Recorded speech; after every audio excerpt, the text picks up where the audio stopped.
हमारे देश में बेसिक स्कूलिंग का आखिरी पड़ाव है 8th क्लास, जहां बच्चों से ये एक्सपेक्टेशन की जाती है कि वो कम से कम बेसिक स्किल्स में महारत हासिल कर सकें। लेकिन 2018 की असर रिपोर्ट, जो कि 596 डिस्ट्रिक्ट्स और लगभग 5.5 लाख बच्चों में की गई, 27% बच्चे ऐसे थे जो कि सेकंड स्टैंडर्ड की बुक भी नहीं पढ़ पाए। और हैरानी तो तब होती है जब ये 2016 से ये नंबर सेम है। क्यूएस वर्ल्ड यूनिवर्सिटी रैंकिंग की 1000 ग्लोबल इंस्टीट्यूट्स में से 21 इंडियन इंस्टीट्यूट्स हैं। प्राउड फील हो रहा है ना? लेकिन आपको ये जानकर हैरानी होगी कि इनमें से एक भी इंस्टीट्यूट टॉप 100 की लिस्ट पे भी नहीं आते।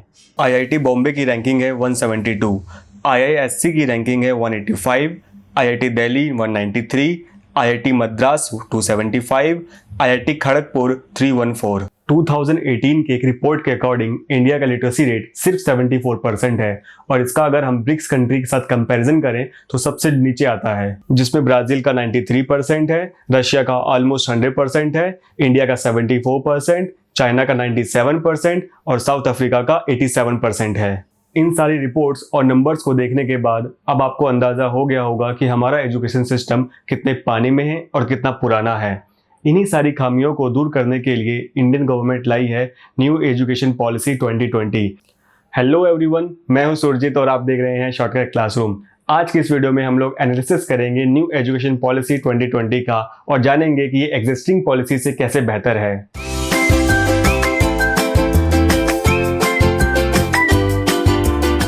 New education policy equality, quality, access of education, affordable education को ध्यान में रखकर बनाई गई है। 24 जून 2017 को फॉर्मर इसरो डायरेक्टर के कस्तूरी रंजन की लीडरशिप में एक कमेटी बनाई गई, जिसको एक काम दिया गया कि न्यू एजुकेशन पॉलिसी का ढांचा तैयार कर सके।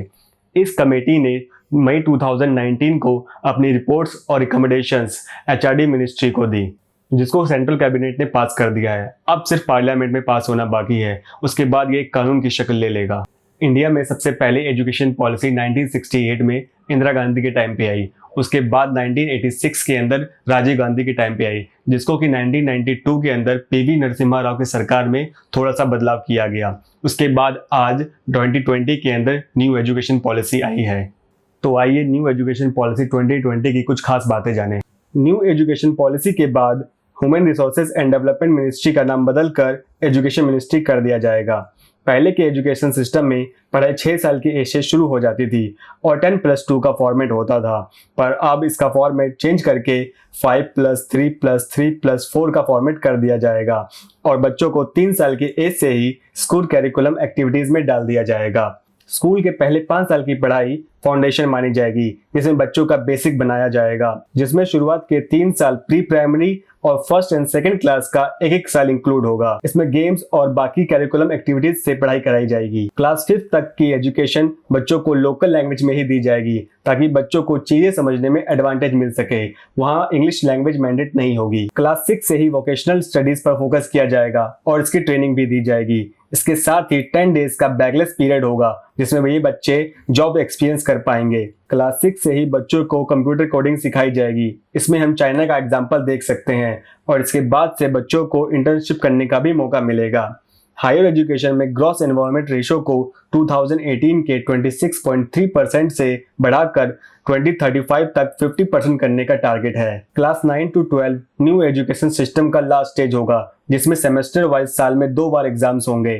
क्लास 9 के बाद से फॉरेन लैंग्वेजेस के भी ऑप्शंस मिलेंगे, जैसे अभी तक मिलते आ रहे हैं। संस्कृत स्कूल के हर लेवल पर एज ए ऑप्शन ऑफर किया जाएगा और अदर क्लासिकल लैंग्वेजेस को भी एज ए ऑप्शन ऑफर किया जाएगा। पहले हायर एजुकेशन में 3 स्ट्रिक्ट कैटेगरीज होती थी, यानी कि 10th पास करने के बाद आप चाहे तो साइंस ले लीजिए या कॉमर्स ले लीजिए या ह्यूमैनिटीज़ के सब्जेक्ट ले लीजिए। आपको इन तीनों में से ही एक सब्जेक्ट चूज करने पड़ते थे। लेकिन न्यू एजुकेशन पॉलिसी के अंदर आप अपने इंटरेस्ट के हिसाब से सब्जेक्ट्स का कॉम्बिनेशन बना सकते हो और उसे पढ़ सकते हो और अपनी स्किल्स को इम्प्रूव कर सकते हो। पहले सिर्फ टीचर्स ही बच्चों की ग्रोथ को इवेल्युएट करते थे, पर न्यू एजुकेशन पॉलिसी के बाद से बच्चे सेल्फ असेसमेंट कर पाएंगे। बहुत ही क्रिएटिव स्टेप है ये, क्योंकि एक क्रिटिकल थिंकिंग का one of the most aspect होता है कि आप खुद से अपने आप को इवेल्युएट करो। आप खुद से सोचो कि आप कितने पानी में हो। पहले गवर्नमेंट एजुकेशन पर जीडीपी का सिर्फ 3% ही खर्च करती थी, लेकिन according to new policy government education पर ऑलमोस्ट 6% खर्च करेगी।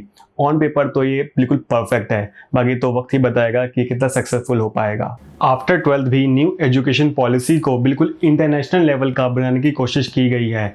आपके पास मल्टी एंट्री और मल्टी एग्जिट के भी ऑप्शंस होंगे, यानी कि मान लीजिए आपने एक डिग्री कॉलेज में एडमिशन लिया और आपने 1 साल के बाद ही पढ़ाई छोड़ दी तो आपको सर्टिफिकेट मिलेगा।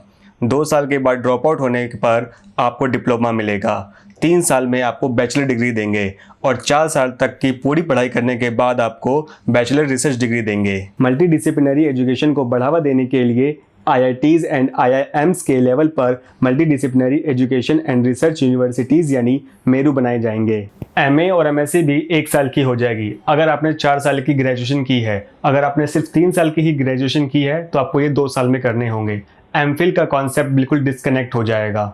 वर्ल्ड की टॉप 100 इंस्टीट्यूट्स को भी परमिशन दी जाएगी ताकि वो इंडिया में भी अपना कैंपस सेटअप कर सके। पूरी एजुकेशन पॉलिसी चेंज हुई है तो लाजमी था कि टीचर्स के लिए भी कुछ न कुछ तो बदलाव होंगे ही। 2030 तक टीचर बनने की मिनिमम क्वालिफिकेशन 4 साल की BEd डिग्री होगी। ऑन पेपर तो ये पॉलिसी मुझे एकदम परफेक्ट लगी, लेकिन मुझे ऐसा लगता है कि आपको कुछ चैलेंजेस के बारे में भी बताना चाहिए जो इस पॉलिसी के आने के बाद हमें देखने को मिलेंगे। सबसे बड़ा चैलेंज तो इसके बजट को लेकर के है। आज के टाइम पे गवर्नमेंट 3% GDP का इन्वेस्ट करती है हमारे एजुकेशन सिस्टम पे और इसका फ्यूचर प्लान है कि ये 6% इन्वेस्ट करे। आज के इस पैंडेमिक टाइम में थोड़ा मुश्किल है। इस एजुकेशन पॉलिसी का दूसरा सबसे बड़ा चैलेंज मुझे ये लगता है कि इसकी बेसिक पढ़ाई होम लैंग्वेज में होगी, यानी कि इंग्लिश मैंडेट नहीं होगी। मुझे ऐसा लगता है कि इंटरनेशनल लेवल पे कंपटीशन देने के लिए इंग्लिश शुरुआत के दिनों से ही मैंडेट करना चाहिए। आपको क्या लगता है? Please comment below. UGC, AICTE, NICTE इन तीनों की जगह एक नई रेगुलेटरी आएगी और ये रेगुलेटरी सेंट्रल गवर्नमेंट के अंडर होगी, तो मुझे ऐसा लगता है कि इसमें स्टेट गवर्नमेंट को भी पार्टिसिपेट होना चाहिए। So guys, that's it for now. Please let me know in comment section if you have extra points on this topic. Thumbs up if you like this video and subscribe the channel. See you in the next video. Bye bye.